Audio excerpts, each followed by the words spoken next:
嘿，欢迎来到今天的图解解析。说真的，如果你曾经试着静下心来冥想，结果却是呆坐在那里，脑子里狂想着等一下午餐到底要吃什么，甚至越做越焦虑，听着你绝对不孤单。今天呢，我们完全不碰那些深山老林里让人摸不着头绪的传统灵性教条，相反地，我们要给你的大脑来一次有科学根据的硬体大升级。我们准备来拆解一套专为追求高效能的现代精英量身打造的大脑优化系统，也就是目前在矽谷超级红的6阶段冥想法。准备好重塑你的心智了吗？我们直接开始吧。好，让我们先很快看一下今天的解析路径。首先是传统冥想到底出了什么问题，接着我们会带出大脑骇客的主动升级法，然后呢，我们会把这套系统拆成2半，也就是前3阶段的向内清理，还有后3阶段的向外投射。最后，当然要用神经科学跟真实案例来验证一下咯。第一部分，传统冥想的困境，我们来聊聊现代人到底为什么这么难静下心来。一提到冥想，我想我们脑袋里浮现的画面大概都差不多，对吧？就是一个僧侣盘腿坐在深山里，试图达到一种清空思绪的超然境界。你要拼命告诉自己什么都不要想，什么都不要想。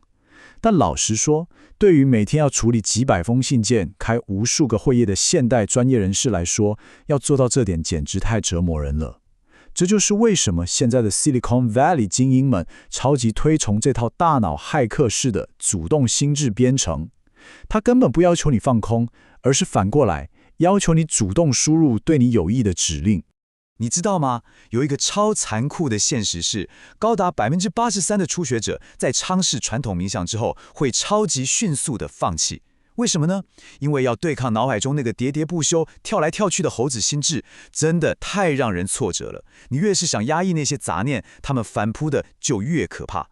所以听好咯，这真的不是你的问题，这完完全全是我们大脑机制的自然反应。那到底为什么会这样呢？关键就在于你大脑里的一个小东西，叫做杏仁核。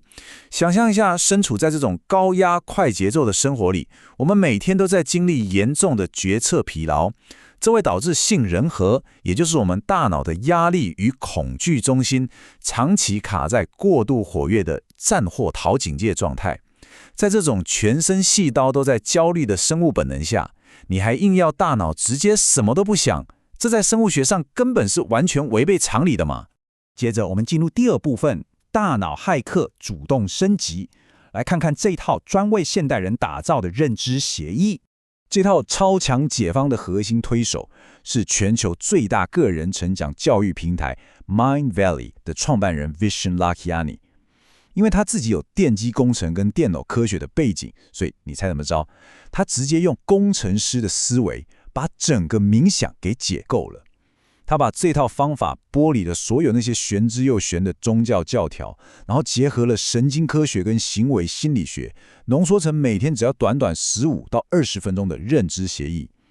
这绝对不是什么出世的禅修，这是一套纯粹的超入式的，而且是完全主动的心智硬体编程。来到第3部分，也就是这套方法的前3阶段，向内清理。这是一个释放大脑认知带宽的机制。好，大家注意了，这3个步骤绝对不是什么虚无缥缈的心灵鸡汤哦，他们是真正帮你释放脑部认知带宽的超强机制。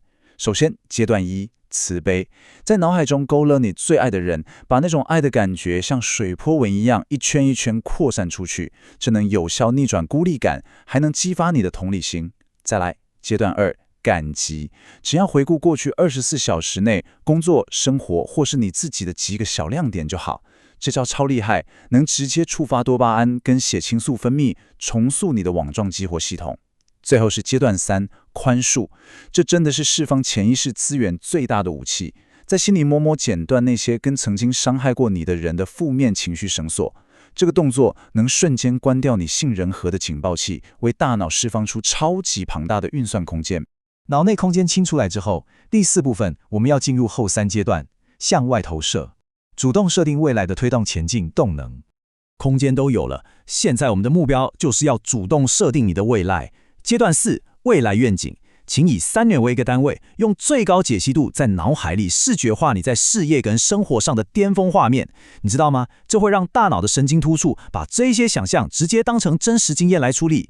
接着，阶段5，每日意图。我们要把刚刚那个超宏大的愿景落实到今天。在脑海中先快转预览一下今天即将展开的会议或任务，提前设定好完美的理想产出，这能大幅度降低你一整天下来的决策疲劳。最后，阶段6，祝福与支持。你可以呼唤你信仰的任何超然力量，或者是你的高级自我，让自己带着满满的安全感展开新的一天。这3个步骤串起来，就能让你在真正的挑战发生之前，就先在脑海里赢得胜利。接下来是最后一部分，第5部分，神经科学与实证。我们来看看从生物学数据到顶尖实战的表现。听好了哦，这真的不仅仅是让你感觉很棒而已。神经科学已经证实了这15分钟的微型习惯具备物理上的大脑重塑能力。第一，它实质强化了你的外侧前额叶皮质，也就是理性的监控中心，这会让你情绪变得更稳定。第二，它调降了刚才提到的杏仁核的活跃度，直接帮你降低皮质醇之类的压力荷尔蒙，大幅增强你的情绪韧性。第三，它居然还加强了胼胝体的神经传导率，这会强化你左右脑的协同运作，进而激发出超级高的直觉跟创造力。也就是说，你在物理层面上真的把自己变成了一个升级版的人类。让我们来看看现实生活中的极致应用。把时间倒回2019年，网球女将 Bianca Andreescu 在美国网球公开赛上跌破众人眼镜，击败了传奇名将小威廉斯。在赛后的记者会上，他直接公开表示，他就是用了这套系统里面的心智屏幕视觉化技巧，在比赛前早就在脑海中无数次预演了夺冠的胜利画面。你看，他根本不是在赛场上才开始赢的，他在大脑里早就把冠军拿下来了。而且这套向内清理、向外投射的系统，也完美适用在其他各种高压领域。像是格莱美奖得主 Michael， 他就把这套方法融入到巡回演唱会的准备工作中，用宽恕和感恩来消化当一个公众人物所承受的巨大压力。另外， NFL 名人堂的传奇球星同人 Gonzalez 更是把它当作在极端高压的职业运动里保持身心平衡的终极武器。有这么多顶尖人士的背书，完全证明了这套系统跨领域的实战价值，对吧？所以我们今天讲了这么多，最关键的一点就是这套方法完全顺应了大脑的运作机制，把感恩、宽恕、愿景规划打包成每天日常的微型习惯。与其每天早上起床把宝贵的15分钟拿来无意识地狂滑手机，你是不是准备好把这15分钟投资在一次完整的大脑升级上，从生物学的层次彻底改写你的效能与未来呢？今天的图解解析就到这边，希望这些科学实证跟系统化的方法能真的帮助你夺回心智的主导权。我们下次见喽，拜拜。